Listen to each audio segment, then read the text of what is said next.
So much pain! So much pain! What can go wrong will go wrong. I don't know what I just saw.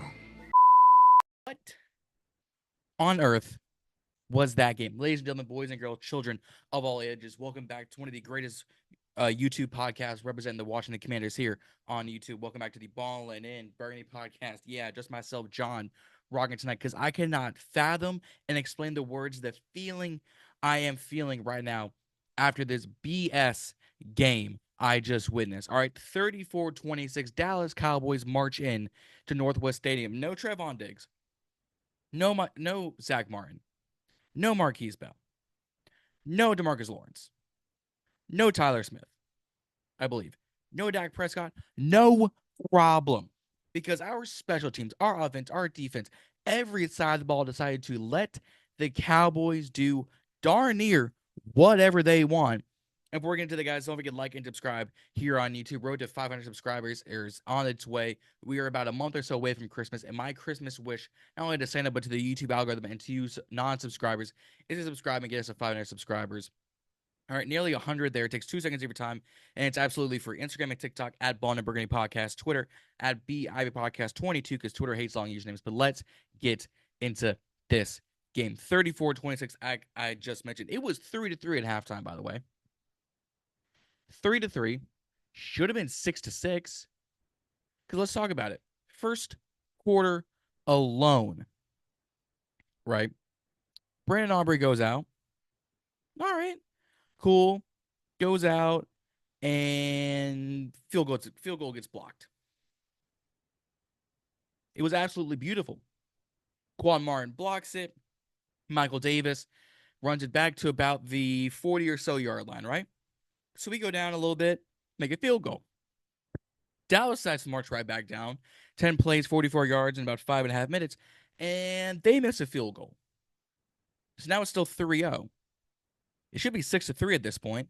And we march down, take up 2, almost 3 minutes, and we miss a field goal. So it should be 6-6. It's still 3-0. Right? And then Dallas fumbles. So their first 3 drives. Blocked field goal, missed field goal, fumble. You would have thought we had the game right there. But oh no, punt. Dallas punts. We punt. Dallas punts. Jaden throws an interception.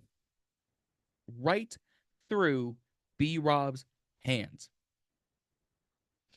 I mean, you could not have made this up. It goes right, like he had the ball in his hands, and it kind of fades away into obscurity. Right into the hands of Goldston for Dallas, and he brings it out to the 50, right? And the Dallas punts. We punt. Dallas gets a field goal to end the half, right? So it's 3-3 at halftime. Should be 6-6, or at the very least 9-6 if we turn that fumble into something. But no. And then we come out, beautiful drive. Goes all the way down, and we get a touchdown, right? Jaden Daniels, a nice 17-yard run to get a touchdown. Dallas responds with a touchdown, right? To a Jalen Tolbert, and it makes the extra point. So it's 10-9, all right? So now we've evened the playing field pretty much. Oh, excuse me. I did not forget that touchdown we got. Austin Seaver misses the extra point. Now we're 4 points down. So it's 10-9. Top of the about midway through the third quarter. Punt. Dallas gets a field goal. We fumble. John Bates had one of the worst fumbles I've ever seen in my life. He is clearly running down towards the ground, gets the ball punched out, Dallas takes over. Right? And mind you, earlier in the game, B-Rob was taken out.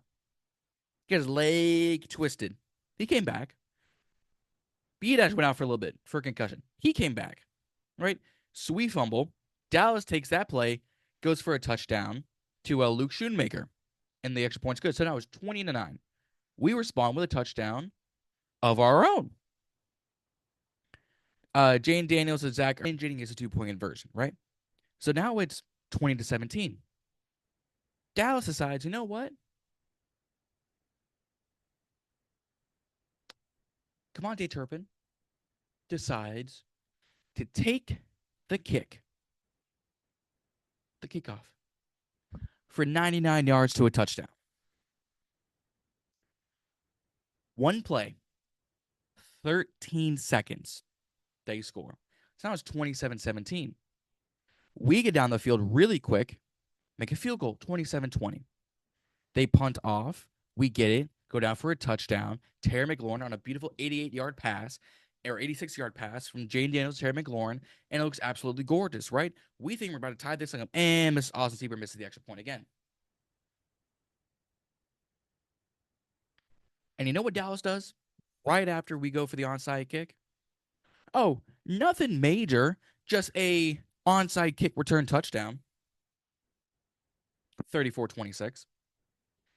And Jane Daniels goes for the Hail Mary and intercepts it at like the 5. So game over. We did a whole lot of nothing in the first half. I'm gonna put the score on the edit whatnot. Because again, 3-3 at halftime. Should have been like 6-6, 9-6, right? We scored 17 points in the fourth quarter to Dallas's 24. Right there is a game. 24-17. I cannot express the disgust I have for this game. Cooper Rush purely outplayed Jaden Daniels. Cooper Rush went 24 of 32, 247 yards, 2 touchdowns, only took 1 sack. Jaden Daniels went 24 of 38, 275, 2 touchdowns, 2 interceptions, even though the one was at the Hail Mary, so we're not really counting that, but 4 sacks. Now, we ran the ball a little bit better. Jaden for 774. McNichols had 22. Eckler had 22. Diame had a nice pitch in reverse for 14. And BR went 5 of 13. So we had 145 rushing yards to their 91. Rico Dowdle went 86. And then Zeke and Comedy cleaned it up. We were just the worst team. Like, we pretty much shut down anyone. CD Lamb only had 10 of 67. Shoemaker 3 of 55 for a touchdown. Jalen Brooks had a 41-yard reception. Brevin Span Ford, 24. Jalen Tolbert, 22. Rico Dowdle, Hunter Lukey, Cavante Turpin. Jonathan Mingo made an appearance. Terry had 5 of 102 and a touchdown. But take 86 yards off the scoreboard. He did absolutely. I don't think we targeted him. He had 6 targets. I think those all came in the second half. Then Noah Brown. Then Ertz. Diame had 22. Bates had 22. John Bates had 13. B-Rob had 11. Olamide Zacchaeus had 8. Luke McCaffrey had 8. And Eckler had 2. But Terry and Zach were the only ones with touchdowns. And Jaden on the ground. Turnovers. Rico Dowdle lost a fumble. Cooper Rush had a fumble recovery. Cooper Beebe had a fumble. Elliott had a recovery. And Eric Hendricks had a recovery. John Bates lost a fumble. Austin Eckler had a fumble. Terry McLaurin recovered a fumble. Bobby Wagner recovered a fumble. Defense. Josh Butler had a sack. Micah Parsons had 2 sacks. Devon Overshown had a sack, right? Deron Payne was the only one who had a sack. What happened to this team to where we're letting the 3-7 Dallas Cowboys win against us? It was one of the worst performances I have ever seen. And at the end of the game, Austin Eckler gets concussed. He's currently at a local hospital getting checked out just out of precaution. So now you could be down to your 2 running backs, because even though Robinson came back, now you lose Eckler. Right? There is a picture of Austin Sieber, Dan Quinn, and I believe that's Joe Witt, where they got that hand on their head, look around like, what happened? That is the epitome of this game. That picture represents this game in its entirety, right? Mind you, the score was 13-9 with 4 minutes and 6 seconds left. The game ended 34-26. 34-26 from 13-9. All right. So defenses were just non-existent, and special teams were horrific. Right? Sam Fortner, he put it greatly. By far the worst Commanders loss of the season. They had advantages in talent. We had a 10-day mini bye week. Head coach and offense said the offense would, or in the OC said the offense would be better with more practice reps. And oh no, it was worse than it's been all year. We started the season 7-2, and we've lost 3 straight. 3 straight. Pittsburgh, Philly, Dallas.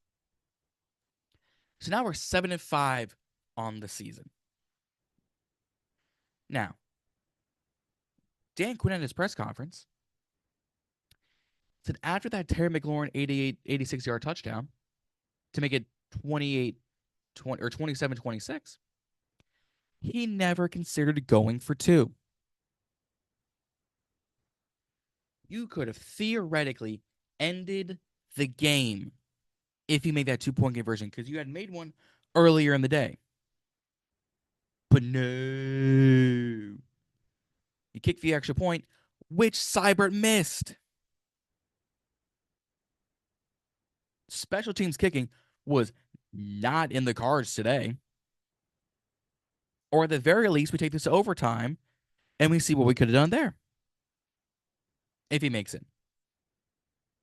And then when Turpin took it up for 99 yards, Quinn said he did the right thing on the short kickoff. They wanted him to return it. Said it's harder to kick it out of the end zone than you think. Inadvertently, that seems like an indictment on Seibert's leg strength. This was all around a god-awful, horrific, all-around team failure. You know that clip of Dak Prescott a few weeks ago saying we can suck, as he's talking about his own team? That's us right now. That's us right now. Because the betting odds were 11-point favorites.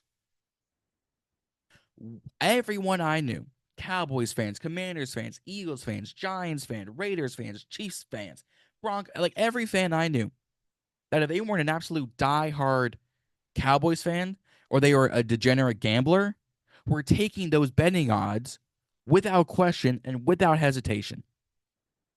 But no. No, let's go out and lose by 8 because special teams doesn't know how to converge on coverage and let up 2 special teams touchdowns. 2. It could have been just 20 points for the Cowboys. They had 2 by their special teams. I can't remember the last time we had a special... Eckler had a special teams touchdown back in week 2 against the Giants that got called back. I can't remember the last time we had a special teams kick return, punt return, onside kick return touchdown. Now, shout out to DC Sports Excellence on Twitter at DC Sports XP. Because you see here, I'm emotional. You see here, I'm angry. I'm upset at this team. Because we had expectations. But that's the kicker. He said it like this. There were heightened expectations with the 7-2 start. I was in that boat. I'm not going to say I wasn't. It is what it is. I was in that boat. That's natural. Okay. So even with a frustrating 3-game losing streak, because it's frustrating, we have our quarterback. Jane Daniels is the truth. I just don't know what happened. We have cap space. We have $120 or so million next season. We still have a front office that knows what to do. Pretty much. Not going to let much bother us in a house money season. He's very right. This team, outside of these last 3 games, has been better than anyone would have put money on. Betting odds I had us winning 6 to 8 games. Chris had us winning 68 games. Justin had us winning, I think, 10 at our ceiling. I think Andrew had us at 8 wins. CanFan. Shout out to the boys. You can go watch last episode right up here or later on during the outro. They had us at like 7 and 10. Actually, I can tell you what they had us at. They had us going 9 and 8. So we have 7 of the 8 of the 9 wins right there. We are already better than the Ron Rivera era Commanders, and I say that with sincerity. 7, 7, 8, 4, 7 and 9, 7 and 10, 8 and 1, 4 and 13 under Ron Rivera. We're 7 and 5 going into week 13 against the Tennessee Titans, I believe. We can beat the Titans, or so we think. If this Commanders unit, the way they play these past few games, goes out against the Titans, we have a very legitimate shot at losing that game. Don't get it twisted. We need to shape up. I don't know if all the magic, all the Dragon Balls, I don't know if we lost the Infinity Stones. I don't know if we lost the Force after the week 8 win against the Bears on the Hail Mary. I don't know if that took all our mojo. Because you lose against Philly, when in the fourth quarter you pretty much had the game sealed, and Saquon scores 2 touchdowns in 30 seconds of game time. We were beating the Steelers, and then Benjamin St-Juste lets up a laundromat Mike Williams score a touchdown because we thought he was washed. And then today, we have a team collapse against the Cowboys. I don't know if Joe Gibbs needs to go in the locker room. I don't know if Ron needs to go in the locker room. I don't know if Bill Parcells needs to go in the... I don't know what coach or motivational speaker or Navy SEAL needs to go in that locker room and wake these guys up. You had 10 days to get right, to get prepared, to get ready for a Cowboys team that was riddled with injuries. I said it earlier. No Zach Martin. I believe no Tyler Smith. No Trayvon Diggs. No Marquise Bell. No DeMarcus Lawrence. No Dak Prescott. No Brandon Cooks. And they still found ways to win. But yeah. We now go into next Sunday, 7 and 5, to play Tennessee Titans next Sunday. We need, I don't want to say delay when it's any given Sunday. We need that win. But with that being said, I have faith in Jay and Daniels that he can turn things around. I have faith in DQ and AP that I think they will turn this season around. Even if we get to 9 wins, if we beat the Titans and the Saints, I'm going to get to 9 wins. It's a winning season. It's a winning, starting to build a winning culture. We have our quarterback, but we have needs that need to be addressed. Josh has said it Josh Taylor has said it a billion times. Rio has said it. I've said it. Justin said it. We need a wide receiver too. A true wide receiver too. We need cornerback help. Forbes was inactive again today.